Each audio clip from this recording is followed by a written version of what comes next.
अस्सलाम वालेकुम। इस वीडियो में बात करेंगे एंटीनेटल केयर के। एंटीनेटल केयर के लिए मैं बता दूं, इरफान से ही पढ़ना है। Irfan is a best book. Irfan Masood से पढ़ना है। वैसे जो 10 टीचर्स में अलग 100 जो चीज़ें लिखी होती हैं वो मैं कराता रहूँगा।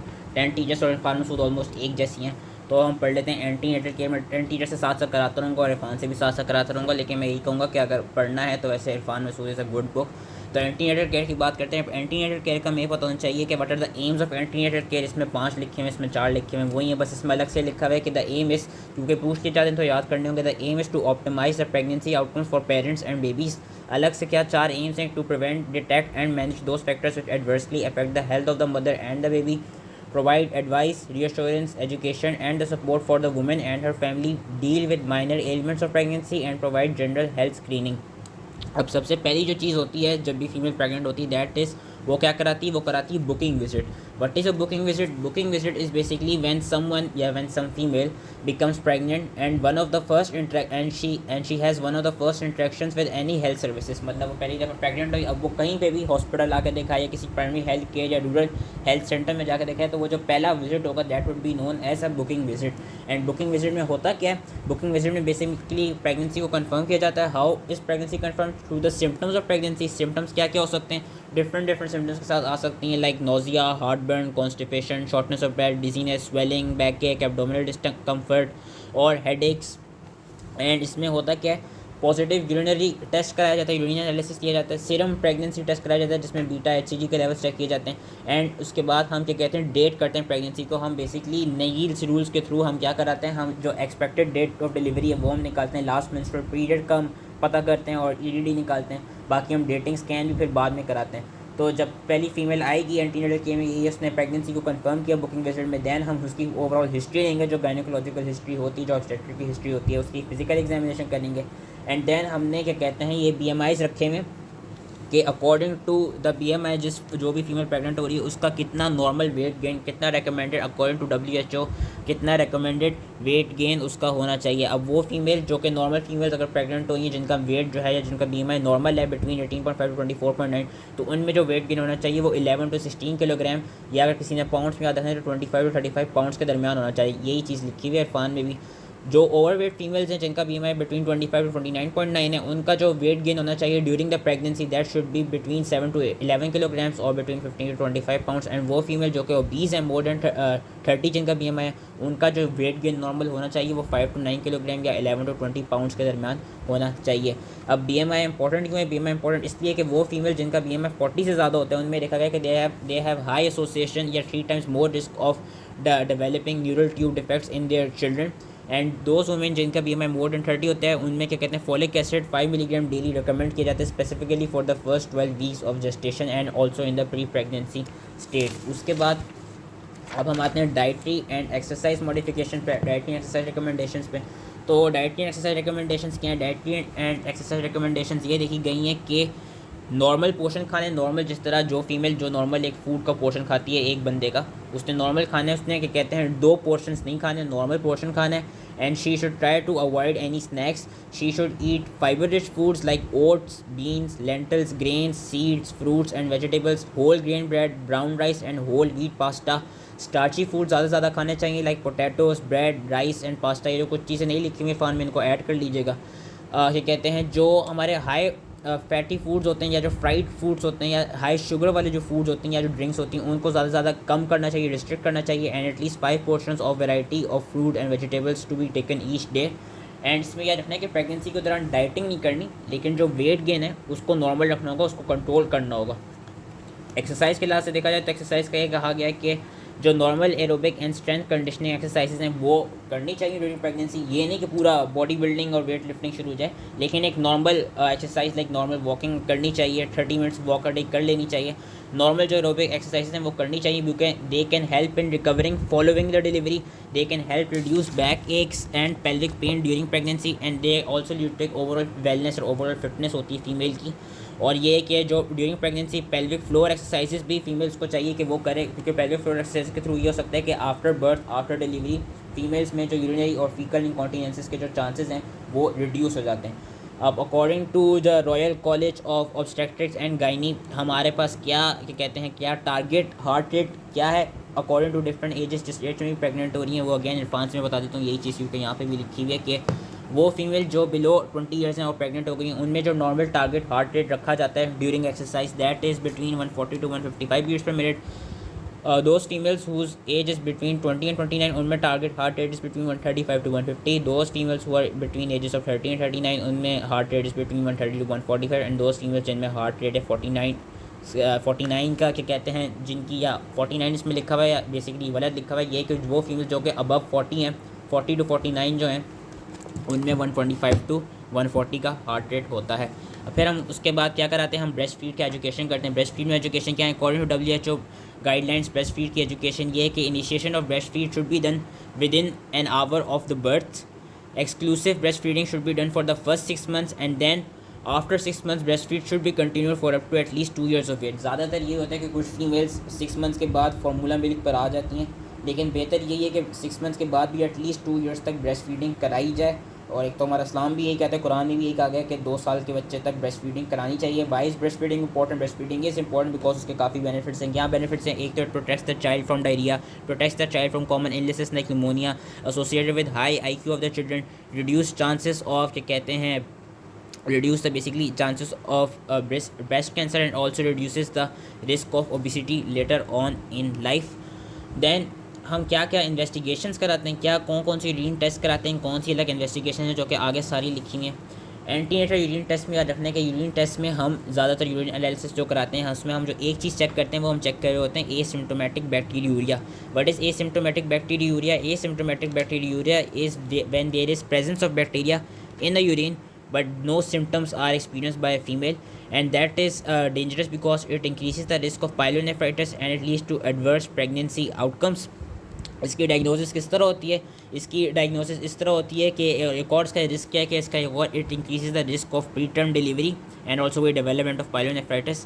इसकी डायग्नोसिस किस तरह करती है? हम मिड स्ट्रीम स्पेसिमेन लेते हैं यूरिन का और जो मिड स्ट्रीम स्पेसिमेन होता है उसकी हम कल्चर और सेंसिटिविटी कराते हैं और उसकी स्क्रीनिंग कराते हैं एंड उसके थ्रू जो भी माइक्रो ऑर्गेनिज्म निकलता है उसके खिलाफ हम एंटीबायोटिक्स यूज़ करते हैं कि mid stream clean catch specimen of urine which is to be positive for more than 1 lakh colony forming units per millilitre of same bacterial species.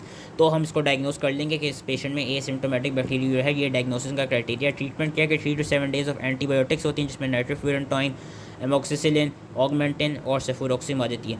इसके अलावा हम और क्यों यूरिन एनालिसिस कराते हैं? यूरिन एनालिसिस हम इसलिए भी कराते हैं कि हम ये हर एंटीनेटल विजिट पे हम यूरिन एनालिसिस कराते हैं ताकि हम डिटेक्ट कर सकें कि कोई प्रोटीन्स नहीं है। अगर तो कोई प्रोटीन्स आ रही हैं तो इट वुड बेसिकली इसका ये डायग्नोसिस होगा कि उस पेशेंट में कोई रीनल डिजीज़ या प्री इक्लेम्सिया है, पेशेंट में कोई परसिस्टेंट ग्लाइकोशोरिया तो नहीं हो रहा ताकि कोई इसमें हम चेक कर सकें कि उसको प्री एग्जिस्टिंग डायबिटीज़ या उसको जेस्टेशनल डायबिटीज़ तो डेवलप नहीं हो रही। पेशेंट की यूरिन में कोई नाइट्राइट्स नहीं आ रहे। नाइट्राइट्स ये शो करते हैं कि उन फीमेल्स में UTI हैं और अगर तो किसी फीमेल में हमको नाइट्राइट्स मिलें ऑन द यूरिन डिप्स्टिक टेस्ट उनमें भी अगेन हमको ये मिड स्ट्रीम यूरिन का कैश कराना होगा कि चेक करने के लिए कि एसिम्प्टोमेटिक बैक्टीरिया तो नहीं है। फर्स्ट ट्राइमेस्टर में ब्लड प्रेशर का ज़्यादातर नहीं कराते, बहुत इतनी इंपॉर्टेंस नहीं दी जाती, लेकिन ये है कि ब्लड प्रेशर भी आपको ये कहते हैं एक तरफ से कराना इसलिए चाहिए ताकि हम डिटेक्ट कर सकें कि कोई प्रीवियसली अनरिकग्नाइज केस तो नहीं है क्रॉनिक हाइपरटेंशन का और वो अर्ली रिकग्नाइज हो जाए। अगर वो अर्ली रिकग्नाइज हो जाएगा तो हम उसको ट्रीटमेंट में डाल देंगे, उसको एंटी हाइपरटेंसिव एजेंट्स देंगे एंड लो डोज एस्पिरिन देंगे to reduce the risk of pre eclampsia and decrease any perinatal mortality. कौन कौन से हम टेस्ट कराते हैं? ये टेबल उन्होंने अच्छा सा दिया है, इस टेबल से भी याद कर सकते हैं, वैसे हम इरफान से सारे पढ़ लेते हैं। FBC which is a full blood count. Full blood count में हम क्या चेक करते हैं? हम बेसिकली चेक करते हैं हीमोग्लोबिन लेवल्स को, प्लेटलेट काउंट को एंड मीन सेल वॉल्यूम को। Why do we check it? Because we know के फर्स्ट ट्राइमेस्टर में यूजली क्या होता है, फीमेल्स में सबसे इंपॉर्टेंटली जो प्रेगनेंसी में हो जाता है वो ये कि उनको एनीमिया डेवलप हो जाता है। तो एनीमिया कौन सा एनीमिया डेवलप होता है? Iron deficiency anaemia usually develop होता है। उसका क्राइटेरिया क्या है? उसका क्राइटेरिया ये है कि haemoglobin levels less than 11 milligram पर डेसीलीटर इन फर्स्ट ट्राइमेस्टर या लेस दैन 10.5 मिलीग्राम पर decilitre in second and third trimester या लेस दैन 10 मिलीग्राम पर डेसीलीटर आफ्टर पोस्ट पार्टम। तो that would B basically diagnosis of anaemia. Full blood count भी हम ये कराते हैं। उसके अलावा हम और क्या क्या करा सकते हैं? ज़्यादातर आयरन डेफिशिएंसी एनीमिया ही होता है तो हम उसी के लिए कराते हैं। MCV चेक करते हैं, MCV कम होता है उससे हमें पता चल जाता है कि माइक्रोसिटिक एनीमिया। लेकिन हम कभी कभी विटामिन B12 को भी चेक कराते हैं और हम उसको क्या कहते हैं फॉलेट की डेफिशिएंसी को भी चेक कराते हैं कि MCV के लेवल बढ़े हुए तो नहीं, ताकि वो भी ईजिली डायग्नोज जो हैं वो हो जाए। और जो प्लेटलेट्स हैं, प्लेटलेट्स का इतना उसमें फर्स्ट ट्राइमेस्टर में नहीं होता। यूजली ये होता है कि जो प्लेटलेट काउंट होती है वो after 28 weeks of gestation after 28 week of gestation then वो जाके प्लेटलेट काउंट से वो गिरना शुरू होती है। फर्स्ट ट्राइमेस्टर में यूजली नहीं गिरती, अगर तो फर्स्ट ट्राइमेस्टर में गिरती है तो it is very rare. Then the patient should be test for any haemoglobinopathies like your thalassaemia और योर सिकल सेल ट्रेट, जिन्होंने आगे भी बताया हुआ है और बल्कि पीछे टेबल में भी दिया हुआ है कि हमको हीमोग्लोबिनोपैथीज की भी स्क्रीनिंग करानी चाहिए, लाइक थैलेसीमिया और लाइक योर क्या कहते हैं सिकल सेल एनीमिया, उसकी भी स्टडीज़ हमें करानी चाहिए। बाकी हम क्या क्या कराते हैं, हम ब्लड ग्रुपिंग कराते हैं एंड हम एंटीबॉडी स्क्रीनिंग कराते हैं to detect for any rhesus factor and any atypical antibodies. ये देखा गया कि वो फीमेल जो कि रीसस नेगेटिव हैं उनमें हम क्या करते हैं, उनमें हम प्रोफाइलेक्टिकली एंटी डी एडमिनिस्टर करते हैं। एंटी डी हम किस तरह एडमिनिस्टर करते हैं, we give a single large dose at 28 weeks of gestation और वी गिव 2 डोजेस ऑफ क्या कहते हैं 250 इंट्रा यूनिट्स क्या कहते हैं at 28 weeks and at 34 weeks of gestation. अलग से उन्होंने ये बताया हुआ कि हम डायरेक्ट कूम्स टेस्ट कराते हैं जिसके through we determine the patient's blood type and the rhesus factor and we do the indirect Coombs test to determine the presence of any atypical red blood cell antibodies. अब कौन कौन से infection हैं जो हम स्क्रीन करते हैं। Gestational diabetes का याद रखना है कि अगर तो पेशेंट बोले कि उसको प्रीवियस प्रेगनेंसी में डायबिटीज़ हुई थी तो हम फर्स्ट ट्राइमेस्टर में जेस्टेशनल डायबिटीज़ का टेस्ट कराते हैं, वरना यूजली जो जेस्टेशनल डायबिटीज़ होती है वो हम सेकंड ट्राइमेस्टर में उसका कराते हैं। कौन कौन से इन्फेक्शन हैं जिनका हम टेस्ट कराते हैं वो याद रखते हैं, rubella, hepatitis B, HIV, hepatitis C, syphilis, TORCH जो हमारे ऑर्गेनिजम्स होते हैं उनको हम स्क्रीन कराते हैं कि उनका तो क्या कहते हैं इन्फेक्शन नहीं हुआ। रूबेला का यह रखना है कि रूबेला फर्स्ट ट्राइमेस्टर में कॉन्जेनिटल एबनॉर्मेलिटीज़ करा देता है। अगर किसी फीमेल को रूबेला है भी तो उसकी हम इम्यूनाइजेशन प्रेगनेंसी के दौरान नहीं देंगे because rubella is made from live virus, तो the immunisation from rubella is contraindicated during pregnancy. हाँ, after pregnancy we can give rubella immunisation and pregnancy should be avoided for 3 months following the immunisation with rubella. अगर हम hepatitis B की बात करें तो hepatitis B का यह देखा गया कि वो फीमेल्स जिनमें हेपेटाइटिस बी का सरफेस एंटीबॉडीज़ प्रेजेंट हैं उसका ये मतलब है कि उनकी ऑलरेडी इम्यूनिटी डेवलप हुई भी है, तो उनमें कोई इतनी कंसर्न की बात नहीं होती। अब अगर कोई ऐसी फीमेल हो जिसका हम जब हेपेटाइटिस बी करें तो उसका हेपेटाइटिस बी का सरफेस एंटीजन पॉजिटिव है या उसका ई एंटीजन पॉजिटिव है, अगर सरफेस एंटीजन पॉजिटिव आएगा तो इसका ये मतलब है कि उस पेशेंट को कोई रीसेंट इन्फेक्शन हुआ है बी से, और अगर उसका ई एंटीजन पॉजिटिव आएगा तो इसका मतलब है कि वो जो फीमेल है वो कैरियर स्टेट में है and this is dangerous because hepatitis B जो है वो ईजिली वर्टिकल ट्रांसमिशन के थ्रू ड्यूरिंग चाइल्ड बर्थ वो आपका जो फीटस है जो बेबी है उसमें ईजिली वो ट्रांसमिट हो जाता है। तो इसको कराना क्या होता है, इसकी ट्रीटमेंट ये होती है कि वो फीमेल्स जिनमें हेपेटाइटिस बी का एंटीजन पॉजिटिव मिला है, सरफेस एंटीजन या ई एंटीजन पॉजिटिव मिला है, उन फीमेल्स में हम as soon as the baby is born we give as soon as the baby is born to a active hepatitis B carrier या to any hepatitis B carrier we फ़ौरन हम क्या कराते हैं, वी गिव क्या कहते हैं एक्टिव, एक तो वैक्सीन देते हैं हेपेटाइटिस बी की, दूसरा हम क्या कराते हैं हम पैसिवली इम्यूनाइज़ कराते हैं एट डिलीवरी। हम जो हेपेटाइटिस बी की इम्यूनोग्लोबुलिन्स होती हैं वो हम देते हैं and these should be given, these both of them the vaccine and the immunoglobulins they should be given with in the first 12 hours and ये भी है with in the first 12 hours of life and ये भी है कि first 12 hours of life में देने के बाद हम एडिशनल डोज कब देते हैं, हम एडिशनल डोज देते हैं हेपेटाइटिस बी वैक्सीन की एट क्या कहते हैं 1 month of age and also at 6 month of age, जो कि मेरे ख्याल से एपी के उसमें भी आता है। तो ये चीज़ याद रखनी होगी। हैप बी की HIV की भी स्क्रीनिंग रिकमेंडेड है प्रेग्नेंट वुमेन में। HIV को हम एलिसा के थ्रू या वेस्टर्न ब्लॉट के थ्रू हम उसको जो आपका वो होता है HIV होता है हम उसको डिटेक्ट कर लेते हैं। एंड HIV में याद रखना है कि अगर कोई फीमेल HIV पॉजिटिव है तो by the 24th week of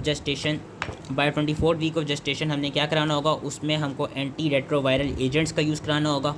अगर क्या कहते हैं ये हो कि क्या कहते हैं बाय द 36 वीक्स अगर उस फीमेल में जो वायरल लोड है वो मोर देन 400 HIV RNAs है, मतलब मोर देन 400 HIV RNAs मिल रही हैं हमको, देन हम क्या कराते हैं हम पेशेंट में इलेक्टिव C सेक्शन कराते हैं, नॉर्मल डिलीवरी के थ्रू नहीं कराते। और हमने फीमेल को वेदर HIV क्या कहते हैं HIV पॉजिटिव आ गया, हमने हर हाल में फीमेल को ये कहना है कि she should avoid breast feeding her children, क्योंकि ब्रेस्ट फीड के थ्रू भी जो HIV वो आराम से चिल्ड्रन में ट्रांसमिट हो जाता है। सिफिलिस की बात करें तो सिफिलिस का ये है कि सिफिलिस भी अगेन वर्टिकली ट्रांसमिट होता है। इसकी हम प्रिवेंशन किस तरह कर सकते हैं, by giving antibiotics to the mother. जो सिफिलिस की ट्रीटमेंट है, सिफिलिस की ट्रीटमेंट यूजली पेनिसिलिन G ही होती है।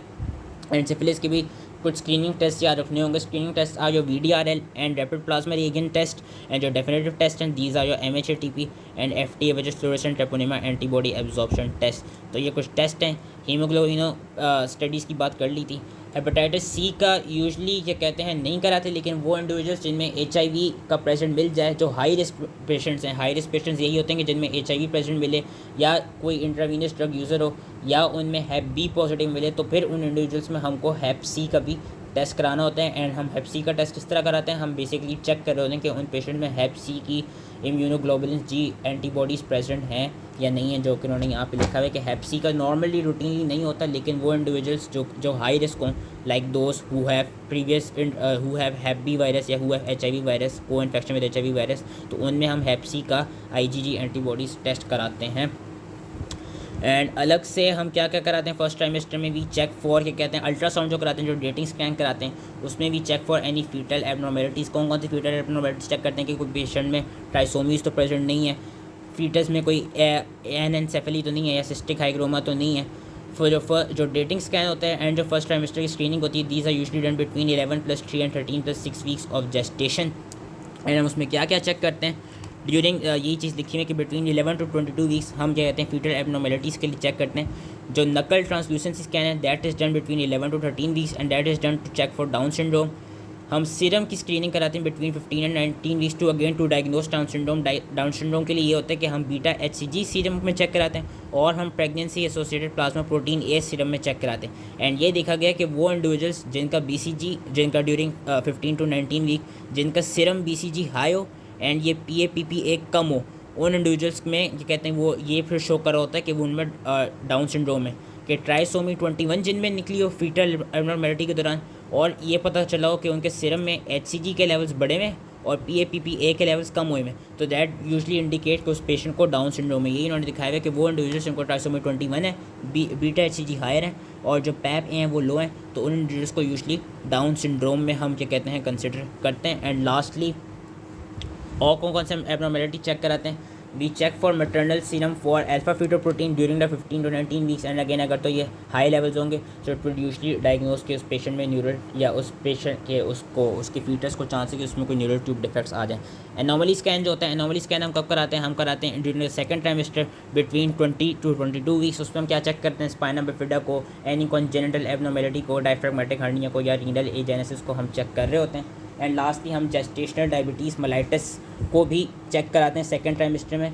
उसकी डायग्नोसिस क्या है, diagnosis is done if the fasting blood glucose levels are more than 5.6 millimoles per litre and 2 hour plasma glucose levels are more than 7.8 millimoles per क्या कहते हैं litre, then it is considered as gestational diabetes. And इसमें भी याद रखना है कि वो पेशेंट्स जो जिनको क्या कहते हैं रिस्क फैक्टर्स प्रेजेंट हो, जो कि क्या कहते हैं जिनमें रिस्क फैक्टर्स प्रेजेंट हो for developing gestational diabetes mellitus, वो कौन से पेशेंट्स आ जाते हैं, those patients who previously had gestational diabetes, those patient जिनमें प्रीवियसली जो डिलीवरी हुई थी, जो बच्चा हुआ था उसको मैक्रोसोमिया था, मोर देन 4.5 किलोग्राम उसका वेट निकला था, दोज इंडिविजुअल्स जिनमें BMI के लेवल्स रेस्ट हो मोर देन 30 हो, या दोज इंडिविजुअल्स जिनके फर्स्ट डिग्री रिलेटिव्स में डायबिटीज़ हो या उनकी एशियन उससे डिसेंट से हो या वो क्या कहते हैं मिडिल ईस्टर्न ओरिजिन के हों, तो ये वाले जो पेशेंट्स हैं they are at high risk of developing gestational diabetes. इन पेशेंट में हम क्या कराते हैं, इन पेशेंट में हम during the between 24 to 28 weeks हम इनमें वो OGTT टेस्ट कराते हैं, जो कि हम जिसमें हम बेसिकली यही करते हैं कि हम 75 ग्राम ओरल ग्लूकोज का लोड देते हैं एंड आफ्टर 2 आवर्स हम चेक करते हैं कि कितना उसमें वो क्या कहते हैं कितनी टॉलरेंस आ रही है। तो जो एट हाई रिस्क हैं उनमें बिटवीन 24 to 28 वीक्स करेंगे। एंड वो प्रेग्नेंट फीमेल जिनको ऑलरेडी हिस्ट्री है जेस्टेशनल डायबिटीज़ मेलाइटिस की, उनमें OGTT should be done twice, once at between 16 to 18 weeks of gestation and another at 24 to 28 weeks of pregnancy। यही चीज़ लिखी हुई कि patients with risk factor for diabetes should have 2 hour OGTT between 24 to 28 weeks and those patients who previously had history of gestational diabetes mellitus they should have 2 hour OGTT at 16 to 18 weeks and repeated at 24 to 28 weeks। Lastly हम आ जाते हैं follow up visits के लिए। जो antenatal visits जो WHO की recommendations हैं वो यही है कि मोर देन 8 एंटीनेटल विजिट्स होने चाहिए। First should be within the first 12 weeks and then later on it should be at 20, 26, 30, 34, 36, 38 and 40 weeks। Minimum visits कितने होने चाहिए, 5, first at 12, then at 28, then between 28 to 32, then at 36 and then between 40 to 41। Follow up visits में हम क्या कराते हैं, जो early third trimester होते हैं उसमें हम ब्लड प्रेशर चेक करते हैं, यूरिन एनालिसिस कराते हैं, fundal height measurement, inquiry about maternal wellbeing and fetal activity and inquiry regarding the fetal movements from 24 weeks onward. हर विजिट में हम क्या कराएंगे, हम CBC कराएंगे और हम एंटीबॉडी की स्क्रीनिंग कराएंगे ताकि अगर किसी को रीसस नेगेटिव हो तो उसमें एंटीडी का प्रोफिलैक्सिस दे सकें। फ्रॉम 36 वीक्स ऑनवर्ड्स हम क्या कराते हैं, we check for fetal presentation, we check for fetal lie and we check for fetal engagement and the growth of fetus. And क्या कहते हैं, आफ्टर 36 वीक्स हम क्या करा रहे होते हैं, हम फीमेल को प्रिपेयर करा रहे होते हैं लेबर के लिए। And mode of delivery they should also be discussed with the female. Final routine visit is done between 41 weeks, which include a discussion on the induction of labor, and women are advised that delivery should occur by 42 completed weeks, क्योंकि जो full term delivery होती है वो 38 से 42 weeks के दरमियान हो जाती है। So that was all related to antenatal care. Main चीज़ यही है, सारा इरफान से पढ़ना है, बस जो कुछ एक्स्ट्रा चीज़ें थी वो मैंने टीचर से पढ़ा दी। तो आई होप इसके समझ में आ गया हो, एंड थैंक यू।